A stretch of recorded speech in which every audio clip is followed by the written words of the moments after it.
사람들은 자신을 섬기는 신을 닮아간다 하는 이야기가 있습니다. 그렇지 않을까요? 내가 생각하고 있는 신을 따라 닮은 모습으로 내가 살아간다 하는 것입니다. 내가 생각하는 신이 경찰관처럼 그렇게 생각하고 사시는 분은 무슨 일이든지 잘못해서는 안 되겠다. 그리고 또 무슨 일을 잘못하면 이거 들켜서는 안 되겠다. 그렇게 조마조마한 마음을 가지고 삶을 살 것입니다. 그리고서는 다른 사람에게 대해서도 그렇게 대할 것이에요. 경찰관이 사람들을 보는 그런 관점에서 그렇게 바라보면서 감시하고 또 지적하고 그리고 또 비판하고 판단할 것입니다. 또 내가 생각하는 신이 옛날에 여자 고등학교나 이런 데서 기숙사 사감 선생님처럼 그런 스타일이다 생각하시면 또 그렇게 생각하면서 살아가게 됩니다. 사사건건 우리 하나님 너무 간섭이 많다. 자유가 없잖아. 이런 생각하면서 나에게 무슨 일이든 잘못이 있으면 하나님 참 잔소리가 많은 분이셔. 이렇게 우리가 생각하고 신앙생활 그리고 자신의 삶도 살아가게 되는 것입니다. 내가 생각하고 있는 신이 우리 어머니 같다 이렇게 생각하시는 분은 좀 우리 어머니 말씀은 뭐 세게 하지만 그래도 내가 잘못하면 어쨌든 끝에는 용서해 주시는 분이다. 어쨌든 마지막에는 나를 품어주시는 분이다. 내가 피곤하고 지친 인생을 살았다가도 그래도 들어가서 기댈 때는 어머니 품이다. 그렇게 생각하는 사람처럼 우리 하나님을 그렇게 알고 대할 것입니다. 무슨 잘못이 있고 갈등이 있고 인생 가운데 어려움에 처했더라도 그런 과정에서도 우리는 하나님을 다시 생각하기가 쉬운 그런 자리가 될 것입니다. 내가 생각하는 신이 내 아버지 같다고 생각하고 사는 분이 많다고 합니다. 그래서 아버지께서 하는 모습을 보고 하나님이라 그렇게 이해하고서는 아버지에게 내가 반응하듯이 그렇게 하나님에게 반응하며 살아가는 그런 삶도 많은 것을 우리가 이해합니다. 우리가 믿는 신의 모습과 내 살아가는 모습이 점차 닮아간다는 사실 참으로 그렇게 공감이 가는 이야기가 됩니다. 성경에 나오는 이스라엘 백성들도 아마 이 이야기를 잘 알고 있었던 것으로 생각이 듭니다. 이 사람들은 조상적부터 양떼를 몰면서 유목민의 생활을 하도록 그렇게 요청받았던 사람입니다. 아브라함은 갈대 우르 땅에서는 스몰 비즈니스 하던 사람이었지만 하나님의 약속의 말씀에 의지하고 약속의 땅이라는 가나안 땅에 와서는 하나님께서 여행객으로 살아라. 그래서 그 땅에서 유목민의 삶을 아브라함이 새롭게 시작을 했습니다. 그래야 해서 그 아브라함의 후손인 요셉과 그 야곱의 일가족이 다 애굽으로 갔어도 고센 땅에서 유목민으로 그 사람들이 430년을 살다가 그렇게 광야로 나온 사람들이 된 것입니다. 그래서 민족의 가장 위대한 지도자였던 모세도 왕자로 그렇게 살았지만 결국은 미디안 광야에서 목동 생활하지 않았습니까? 가장 위대한 왕이었던 다윗도 우리가 다 알지만은 그는 소년 때부터 양을 치는 목동의 그런 삶으로 왕의 자리까지 오른 사람입니다. 이 사람들은 양떼를 치면서 그래서 이 사람들은 살면서 삶의 지혜를 터득한 것입니다. 하나님께서도 그러하시는 거구나. 우리가 어떤 목자를 만나는가 하는 데 따라서 그 양의 운명이 결정되는 것처럼 우리 하나님 때문에 우리의 운명이 결정되는구나 이렇게 믿고 깨달은 사람들이었음에 틀림이 없습니다. 좋은 목자, 선한 목자, 부지런한 목자를 만난 양들의 운명이 어떠한가를 알지요. 그런 목자 밑에서 양들은 위험으로부터 보호를 받고 살찐 꼴을 먹을 수 있기도 하고 또 마음의 평화를 누리고 그 양들은 사는 것을 경험했을 것입니다. 그러나 만약에요, 양떼에 대하여는 아무런 애정도 가지고 있지 않는 게으른 사꾼의 손에 맡겨진 그 양떼들을, 그 목자들을 생각해 보면 짐작이 가는 것입니다. 정말 불행한 삶을 삽니다. 양들은 스스로 자신을 보호할 능력이 없기 때문이에요. 양들은 스스로 푸른 풀밭을 찾아갈 그런 지각도 없는 동물인 까닭에 목자가 절대적입니다. 목자가 제대로 돌봐주지 않는다면 배를 고를 수밖에 없는 것이 양이다. 목자가 함께 주지 않으면 병에 걸리고 만 그런 험한 삶을 사는 것이 양이다. 불행한 일을 당하고도 피할 길이 없게 된다. 보호자가 없는 불쌍한 그런 인생을 사는 것이 목자가 없는 양과도 같은 것이다 라고 저들은 이해했습니다. 어떤 목자의 손에 맡겨졌는가에 따라서 어떤 삶을 살게 되는가가 결정되는 것을 알았습니다. 사실 이 사람들에게 있어서 그 하나님은 그런 존재가 되었던 것입니다. 그런데 오늘 이 시편을 보니까 어때요? 이 시편을 쓴 다윗의 고백도 보면은 하나님은 나의 목자시다. 다시 말해서 하나님과 나와의 관계는 마치도 그 목자와 양과의 관계도 같다. 그런데 그 양과의 관계가 같은 내 양의 입장인 내가 그리는 그 하나님은 어떤 하나님인가를 다윗이 지금 고백하고 있는 것입니다. 다윗이 목동으로 양을 칠 때도 경험했던 것처럼 내 하나님 마치도 그 양을 돌보듯이 나를 돌보시는 그런 목자의 하나님이 되어 나의 삶을 오늘도 이끌어 주신다고 다윗이 고백한 것 아닙니까? 이때가 어느 때였습니까? 다윗의 인생에 있어서는 가장 처절한 나락으로 추락한 그런 고통의 때였습니다. 도망 다니던 때, 목숨이 경각에 달렸던 가장 어려운 때 다윗은 하나님 앞에 이 고백을 드렸다는 사실을 우리가 주목해야 합니다. 양떼의 운명을 결정하는 것이 그 양의 행복과 불행이 그 목자의 손에 그렇게 달려 있는데 하나님께서 그런 목자와 같다 하신다면 그리고 우리의 운명이 그 양떼와 같은 것이라고 한다면 우리는 과연 하나님은 어떤 목자인가를 알고 살아가는 것이 너무나 중요하지 않겠습니까? 나의 삶이 내 손에 달려있다는 것 때문에 우리는 얼마나 갈등합니까? 그것 때문에 우리는 절망하고 얼마나 우리는 시험에 들고 고통 속에 우리가 잠을 이루지 못할 때가 많습니까? 나의 삶이 내 손에 있다 하는 것 때문에 우리가 예수를 믿고 하나님을 믿는다면 우리의 믿음이 과연 어디에 있습니까? 우리 하나님께서 나의 목자가 되신다는 이 고백은 그래서 참으로 중요한 믿음의 실상이 되는 것입니다. 저와 여러분 그렇다면 오늘 이 시간에 우리가 그 한 가지를 확인할 필요가 있겠습니다. 하나님은 과연 어떤 분이신가? 도대체 그분은 어떤 목자가 되신가? 그런 것을 우리가 알 수 있다면 내 앞으로의 인생길도 그 목자의 손에 있는 양의 삶처럼 살 수 있을 것입니다. 다윗 하나님의 택하심을 입지 않았어요. 들판에 사는 무명의 소년이 하나님의 택하심을 입어서 그래서 시작한 길은 환난의 길이었고 훈련의 길이었습니다. 그렇지만 그 환난과 훈련의 인생길이 그에게는 연단 속에 준비된 길이 되었고 그리하여 그 하나님 손에 다시 쓰임받는 인생을 살면서 다윗은 고백한 것이에요. 그렇구나. 하나님은 나를 그저 들판에 보내고 고통 가운데 보내신 분이 아니었구나. 오늘 나의 살아가는 이 모습 가운데서 우리 하나님이 인도하고 계시는구나. 그러므로 이 환난과 고생이 끝나는 날 하나님께서 나를 인도하실 것이다. 그 자리가 있다 믿고 고백한 것입니다. 그렇다면 오늘도 우리도 다윗처럼 택함받은 사람들이에요. 우리는 세상에 아무도 모르게 살던 사람들이었지만 예수 그리스도께서 우리를 위해 십자가에 못 박으신 그 공로를 하나님께서 알게 하시고 믿음의 자리에 오게 한 하나님께서 우리를 택하여 뽑으신 택함받은 영혼들이라 했습니다. 그래서 우리가 하나님 앞에 인생길을 걷는 것이에요. 다윗처럼 우리는 평강의 길, 노래 부르며 잔치하는 삶의 길이 아니라 환난의 길을 걷습니다. 뽑은 자의 가는 길이어야 합니다. 그 길을 우리가 걷습니다. 그럼 어떻게 해요? 우리는 오늘 아는 것입니다. 다윗의 목자 되신 그 아버지가 나의 목자 되시고 내 하나님, 내 아버지가 되시는 것을 알기 때문입니다. 그 하나님은 어떤 하나님이시라고 말씀하세요? 어떤 목자라고 다윗이 고백합니까? 하나님은 좋은 목자다 그랬습니다. 하나님은 good shepherd, 좋은 목자시다. 우리에게 선한 목자가 되신다고 다윗이 고백하는 것입니다. 에스겔서 34장 11절에도 그렇게 말씀을 적었어요. 나 주 여호와가 말하노라 곧 내가 내 양을 찾고 찾는다 그랬습니다. 하나님 그냥 가만히 천상에 계신 것 아니에요. 세상에 수많은 양들이 있지만 그 가운데 내 양이 어디 있다라고 하나님은 분명히 말씀하시면서 그 양을 지금도 찾고 계신다는 것입니다. 버려두지 않으시는 거예요. 34장 14절은 이렇게 연이어 기록합니다. 좋은 꼴로 먹이고 그 우리를 이스라엘 높은 산 위에 두리니 그것들이 거기서 좋은 우리에 누워 있으며 이스라엘 산 위에서 살찐 꼴을 먹으리라.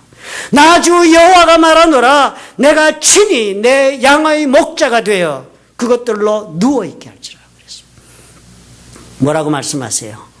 목자가 되신 우리 하나님 자기 양을 다 찾으셔서는 모아들이신답니다. 그리고서는 우리도 번잡하고 위험한 곳에 우리 짓지 않으셨어요.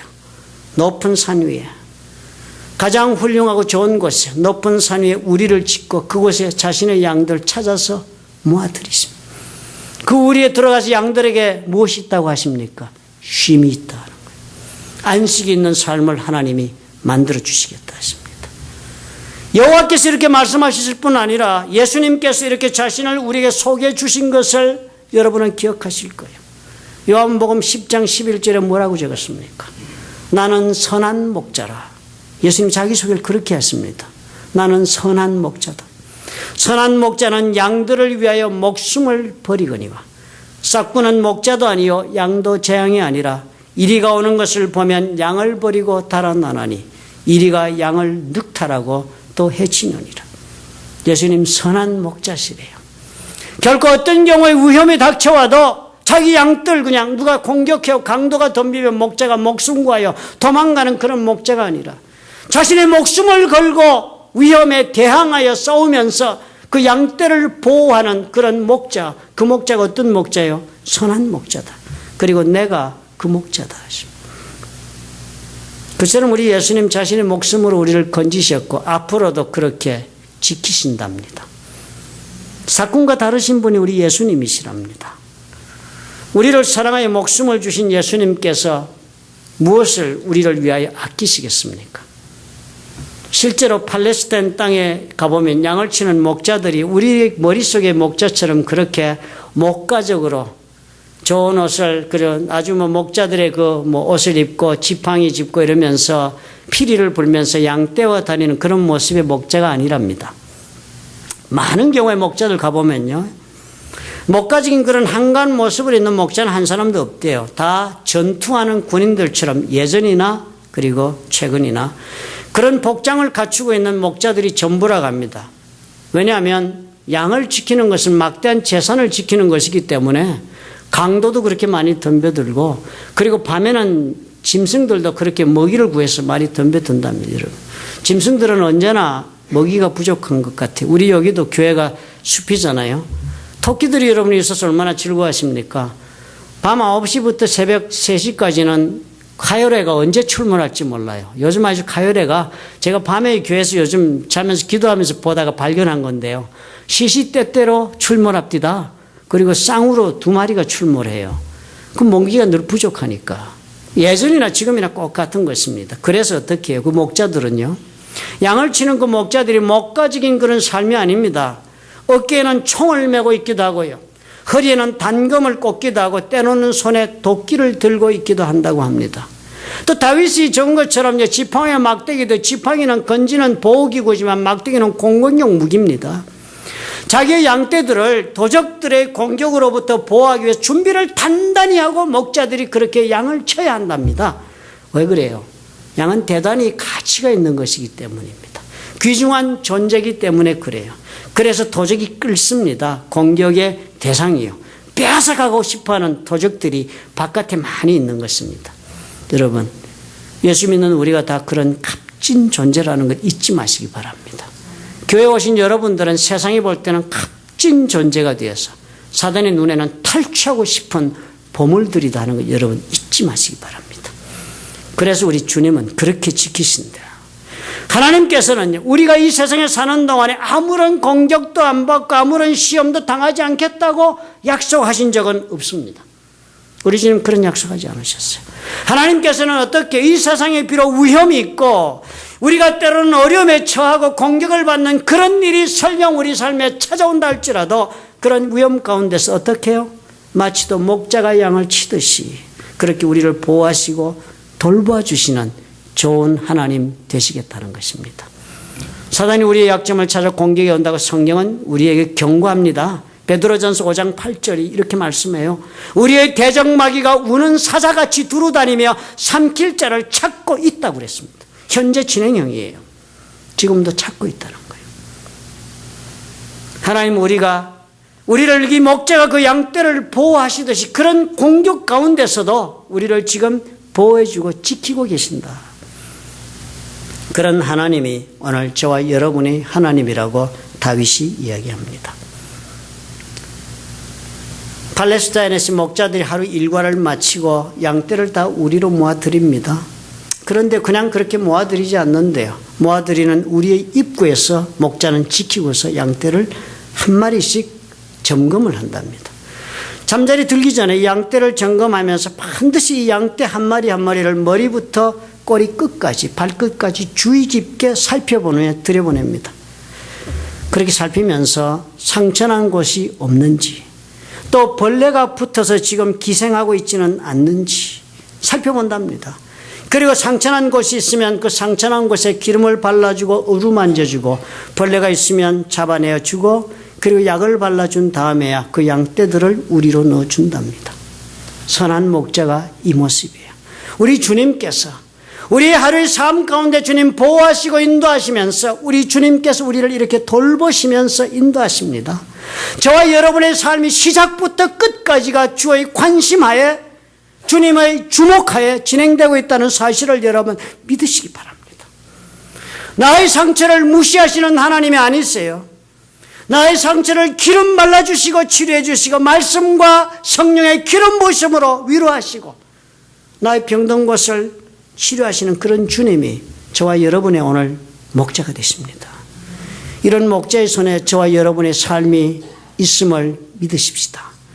그럼 우리 하나님 능히 우리를 안전한 곳으로 우리의 삶에 쉼이 있도록 그래 또 주님의 은혜 가운데 살아갈 수 있도록 오늘 우리를 맡아주실 것입니다. 우리 하나님은 또한 두 번째로 양떼를 알고 계신 목자라고 다윗이 고백합니다. 요한복음 10장 20절에 뭐라고 그랬습니까? 내 양은 내 음성을 들으며 나는 저희를 알며 저희는 나를 따른다고 그랬습니다. 대단히 아름다운 표현이에요. 그죠? 내 음성을 듣고 나를 알고 따라주는 사람 얼마나 귀중합니까, 여러분? 예수께서 하신 말씀이에요. 예수님 마치도 목자가 자신의 양떼를 알듯이 그렇게 우리를 주님이 알고 계시고 그리고 주님을 정말 사랑하는 사람은 그 소리를 듣고 따른다는 거예요. 시편에 이런 말씀이 있어요. 시편 147편 4절에요.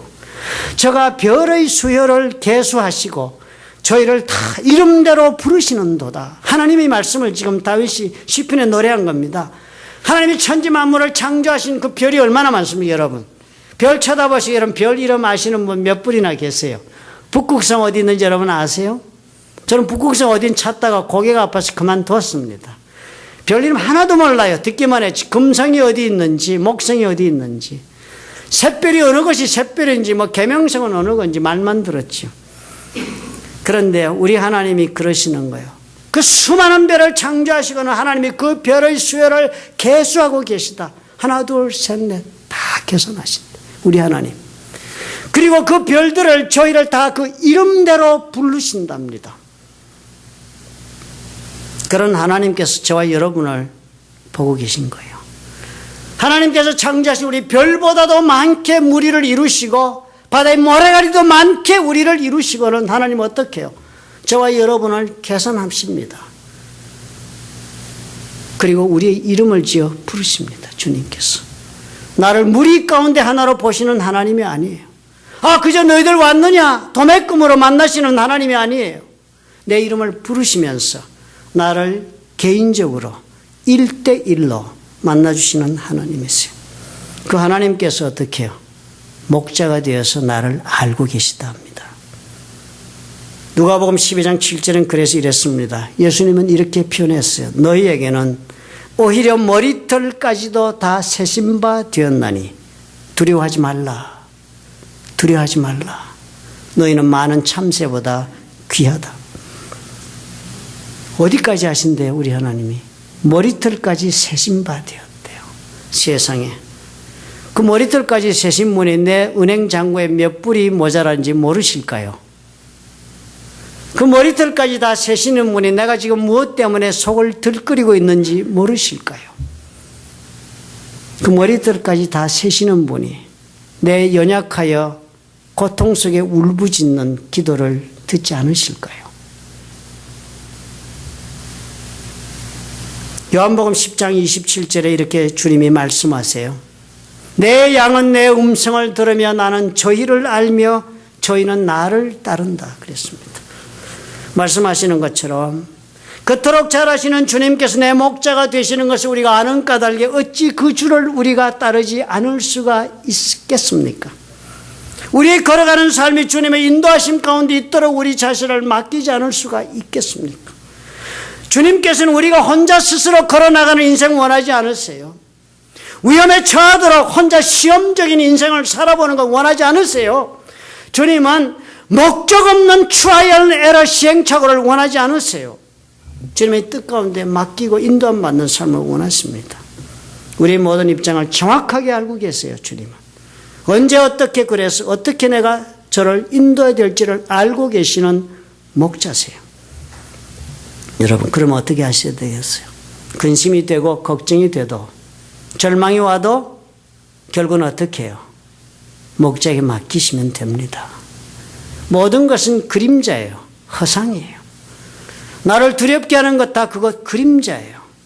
바깥에서 일어나는 바람 소리예요. 주님 품 안에 목자 안에 들어가면 되는 것입니다. 이 음성을 안다는 이야기 제 참 재밌는 장면을 제가 목격한 적이 있었습니다. 제가 신학교 다닐 때요 졸업반이 여행을 갑니다. 평생에 한 번 가고 계속 지금 14년을 울겨 먹었는데 또 울겨 먹게 됐네요. 본전 뽑았습니다. 여행비 그래서. 학생 때 졸업반 때 갔는데 이스라엘 이제 가서 성경에 쓰여진 대로 과연 여기가 어디고 저덤이고 이제 이걸 답사하는 것입니다. 그런데 어느 날 그날 어떻게 그렇게 됐는지 뭐 엉성한 곳인데 들판 같은데 가보면 하나도 은혜될 곳이 없습니다. 정말 은혜 받도록 무척 노력해야 성지순례는 은혜가 있습니다. 그래서 그곳에 어느 날 학생들이 이렇게 앉아 놀고 있는데 우연찮게 목격하게 된 우물이 하나 있는데 뭐 남난 옷들을 입은 아이들이 양떼들을 몰고 양떼들도 먼지를 도시 먼지를 막 뒤집어 써가지고 막 남루한 남떼들이에요. 우리가 생각하는 낭만이 하나도 없었습니다.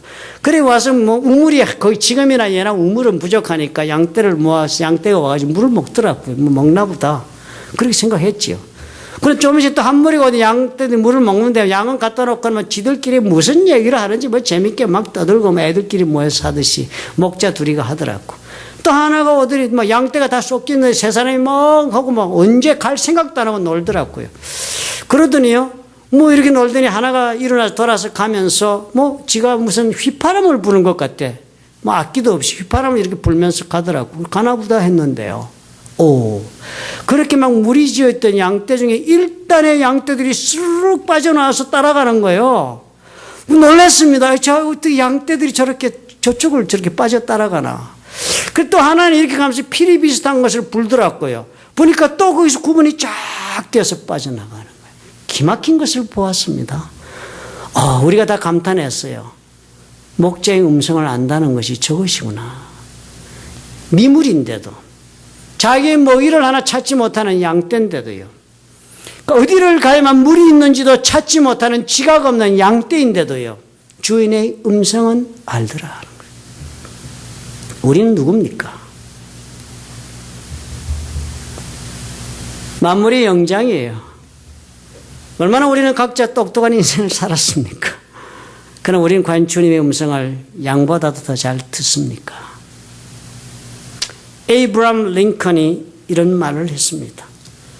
나는 하루에도 여러 번 내가 나갈 수 있는 길이 전혀 없다는 그런 확신이 나를 뒤덮을 때마다 무릎을 꿇었다. 에이브람 링컨이요. 하루 여러 번이래요. 한 번도 아니고. 나는 더 이상 나갈 수 있는 길이 전혀 없구나 하는 그런 확신이 막 자기를 뒤덮을 때마다 그럴 때마다 무릎을 꿇었다. 나의 지혜는 오늘 하루를 살기에도 충분하지가 못했다. 이 사람 그래서 어떻게 해요? 남북전쟁을 승리로 이끈 사람이에요. 노예를 해방시킨 역사적인 하나님의 사람이에요.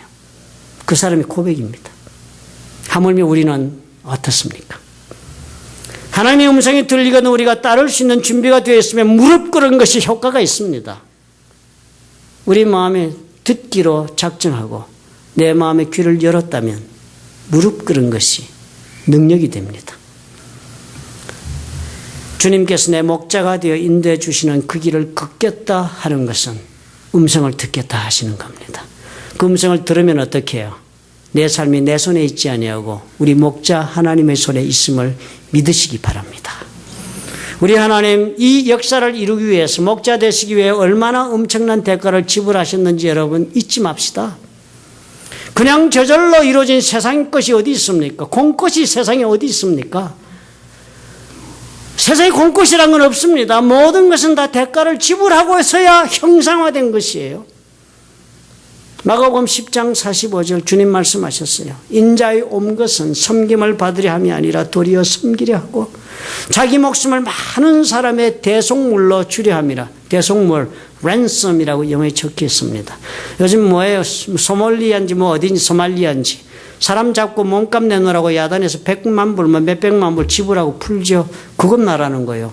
ransom, 대속물로 가져와라. 사람 풀어줄게. 우리가 그렇게 되어 있는 것을 위해서 주님께서 그 대속물 몸값을 지불하고 우리를 풀기 위해 이 땅에 오시고 그래서 죽으셨다. 고린도전서 7장 23절도 확인합니다. 너희는 값으로 사신 것이니 사람들의 종이 되지 말라. 우리가 값으로 샀다고요. 예수 믿는 게 그냥 된 게 아니라는 거요. 지금 교회 와서 앉은 것이 그냥 온 것이 아니라는 거요. 지금 우리가 하나님 하는 것이 그냥 있는 것이 아니라는 거요. 대가를 지불한 거라는 거예요. 공짜가 아니다. 왜 그 말 하십니까? 공것을 알고 사니까. 고린도 시대부터 그 예수 믿는 수많은 사람들이 다 공짜인 줄 알고 사니까. 공짜인 줄 아니까. 팔레스틴 땅의 목자요. 양을 키우는 목자가 다 양 공짜로 휘하에 거느리고 들판 댕깁니까? 그런 목자 어디 있어요? 양 치려면 양 어떻게 해야 돼요? 다 돈 주고 사야지요. 그 목자는 거기서 목자 된 거 아닙니다. 막대한 자본을 투자하고 목자가 된 거예요.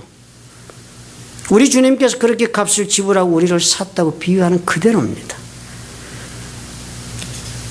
그래서 그 목자들 그렇게 양을 사오면요. 그냥 그 양을 그렇게 자기 휘하에 넣어두지 않습니다. 그렇게 양을 사오면 그 양들을 일단 데리고 가서는요. 제일 먼저 양이 집에 들어오면 목자가 날카로운 칼을 손에 들고 양을 끌고 갑니다. 그리고서 양의 귀를 잡아서는 그 귀에다가 자신만의 고유한 칼자국을 냅니다. 자기 마크를 내요. 목장 마크, 렌치 마크를 칼로 냅니다. 그렇게 하면 어떻게 해요? 그 양은 어디서 보든지 간에 누가 보든지 간에 자기의 양임을 확실하게 알게 되는 것입니다. 양의 귀를 잡고 나무판 위에 대고서 깊이 칼자국 내는 것이 그것이 재미있는 일이겠습니까? 멋있는 일입니까? 아닙니다. 고통스러운 일이에요. 목자도 자기의 그 양의 귀를 찢는 일이 양도 고통스럽겠지만 목자도 고통스러운 일이에요. 즐거운 일 아닙니다. 그러나 그런 고통을 통해서 평생 동안 지워지지 않는 영원한 소유권이 표시되어야 하는 것입니다. 그래야만 목자와 양의 관계를 계속적으로 유지할 수 있어요. 모든 양들은 어떻게 삽니까? 다 이 고통의 흔적을 지니고 살아요. 모든 양들은 다 누가 자기의 주인인지를 자기 몸에 새기고 살아가요. 그게 양의 가는 길이에요. 저와 여러분이요. 하나님은 나의 목자라고 여러분 우리가 그렇게 노래하고 싶으시다면 우리 몸에도 이 흔적이 있어야 합니다. 저와 여러분의 삶에도 이 흔적이 있어야 해요. 우리 삶 속에 하나님께서도 내 목자가 되시는구나, 내 주인이 되신다는 그 흔적이 없다면 우리는 하나님의 양떼가 아닙니다. 예수께서는 아주 애초부터 분명하게 말씀하세요. 우리에게 이르시되 아무든지 나를 따라오려거든 누구든지 좋다고 그랬습니다. Whoever, 아무라도 나를 따라오기를 원하면 받아들이시겠다 말씀하시면서 그렇지만 그냥은 안 된다. 누구든지 나를 따라오려거든 누구든지 간에 결정하면 좋다. 그러나 오려거든 자기를 부인해라. 그리고 날마다 제 십자가를 지고 나를 쫓아라. 이 길이 쉬운 길이겠습니까? 험난한 길이죠. 상처받는 길입니다. 고통받는 길이고요. 그러나 이것이 무엇이에요? 흔적이에요. 주인을 삼은 내 삶의 흔적입니다. 나를 부인하고 십자가 진 것이 흔적이 되어야 해요. 바울도 그랬습니다. 너희는 더 이상 나를 괴롭게 하지 말라. 이미 내가 십자가의 흔적을 내 몸에 지녔다. 그 흔적, 원어를 보면 스티그마, 십자가의 그 상처를 말합니다. 예수 그리스도께 십자가에 당한 그 상처를 내가 입었다. 십자가를 진다는 것은 그냥 십자가만 지고 멋있게 놀러 가는 건 아니잖아요. 주님께서 진 십자가 진다는 것은 내 삶을 내어놓는 것입니다. 상처받은 자 위해서, 불쌍한 사람 위해서 나의 주인이 누구인가를 보여주는 증거가 되는 것입니다. 하나님의 은혜 속에 사는 것이 그저 이루은 것이 아닌 것을 우리가 알죠. 그런 목자 앞에 우리가 참으로 정말 우리 주님께서 치르신 그 대가를 알고 내가 그 흔적을 지니고 살아갈 수 있다 결심한다면 주는 나의 목자요 나는 그의 양이 되는 것입니다. 우리는 둘 다 가질 수는 없습니다. 영어 속담에 그런 것 있지요. 가지고 있기도 하고 먹기도 할 수는 없다고 그랬습니다. 케이크를 받으면 먹든지 아니면 가지고 있든지 둘 중에 하나예요. 둘 다 소유하는 삶은 없습니다. 우리가 주님께 속하여 살든지요 아니면 세상에 속하든지 둘 중에 하나입니다. 중간 다리는 없습니다. 주님께 속하기도 하고 세상에서도 환영받는 삶은 없습니다. 여러분 두려워하지 마십시오. 예수 믿는 것이 선택 때문에 잃어버리는 것이 많을까 두려워하지 마십시오. 우리는 몸에 흔적은 비록 지닐지는 몰라도 그 흔적 때문에 어떻게 해요? 하나님께서 나의 선한 목자, 좋으신 목자, 큰 높은 곳에 우리를 지시고 나를 불러들이시고 나의 상처를 돌보시며 나를 치유하시고 양육하시며 힘을 주시는 좋은 목자, 그 삶을 선택하는 것입니다. 지금 우리는 두려워할지 몰라요. 그렇지만 두려워하지 마십시오. 하나님의 말씀은 진리요 1.1핵도 변함이 없다 했습니다. 우리 주님께서 저와 여러분에게 있어서 좋은 목자, 선하신 목자가 되셔서 오늘도 우리를 위하여 싸우십니다.